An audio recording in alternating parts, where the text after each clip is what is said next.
हैदराबाद के LV stadium में मोदी केसरी के फाइनल कुश्ती मुकाबले में पुरानी शहर के पहलवानों के दरमियान हुए रेसलिंग मुकाबले मैदानी जंग में तब्दील हो गए। झगड़ा जफर पहलवान और सलाम बिन यूसुफ पहलवान के घरवालों के दरमियान हुआ।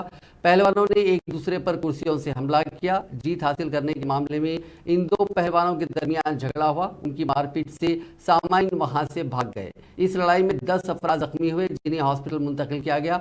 मकामी लोगों की इत्तला पर पुलिस मौके पर पहुंची।